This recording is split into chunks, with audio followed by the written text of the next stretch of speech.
અમારા આમ આદમી પાર્ટીના ધારાસભ્ય અને ગુજરાતના આદિવાસી સમાજના યોદ્ધા એવા શ્રી ચૈતરભાઈ વસાવાને ભાજપ પાર્ટીએ કાયદાનો દુરુપયોગ કરીને, કાયદાની પ્રક્રિયા સાથે છેડછાડ કરીને, ષડયંત્ર કરીને ચૈતર વસાવાને રાજનીતિમાંથી દૂર કરવાનો, ધારાસભ્ય પદેથી હટાવી દેવાનો એક આખો કાર્યક્રમ કરી અને 7 વર્ષ સુધી જેલની સજા કરાવડાવી.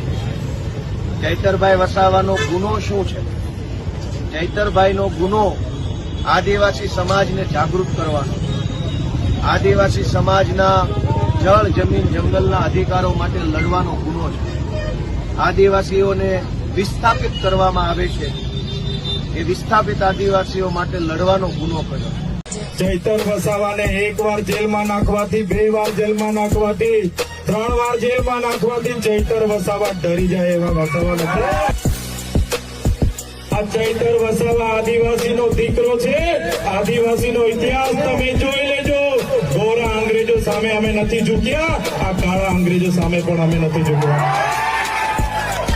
ત્યારે તમે જોઈ લો 80 દિવસ સામાન્ય બાબત. આજે ચૈતરભાઈ વસાવાને 7 વર્ષની સજા ફરમાવી છે.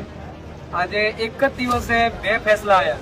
એક હાર્દિક પટેલ જે દેશદ્રોહ જેવા ગંભીર ગુનામાં સંડોવાયેલા હતા અને એમનો કેસ સરકાર પાછો લઈ લે છે અને ચૈતરભાઈ વસાવાને આજે 7 વર્ષની સજા કરી છે.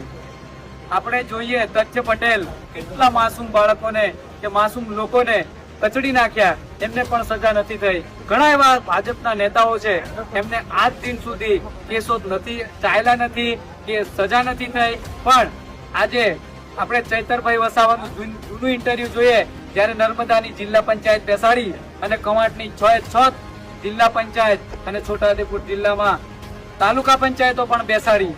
ત્યાર પછી એમનું ઇન્ટરવ્યુ આપણે જોશું તો પણ એમને ખબર જ હતી કે આ ભાજપની તાનાશાહી અને ભાજપ તે ગમે ત્યારે જેલમાં. ચૈતર વસાવાને 7 વર્ષની સજા થવી એ લોકતંત્રની હત્યા છે.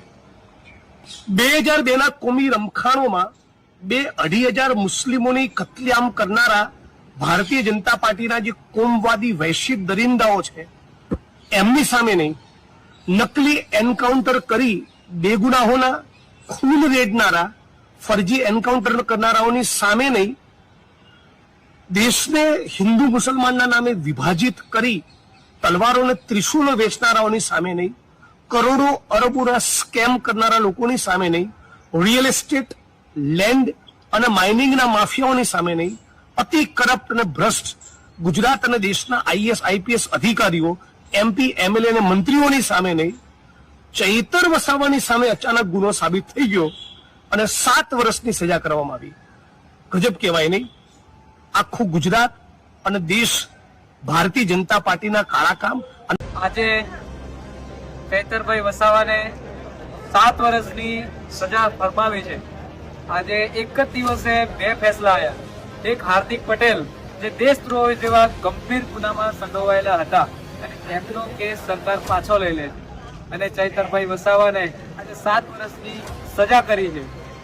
આપણે જોઈએ તથ્ય પટેલ કેટલા માસૂમ બાળકોને કે માસૂમ લોકોને કચડી નાખ્યા, એમને પણ સજા નથી થઈ. ઘણા એવા ભાજપના નેતાઓ છે, એમને આજ દિન સુધી કેસો નથી ચાલ્યા નથી, કે સજા નથી થઈ.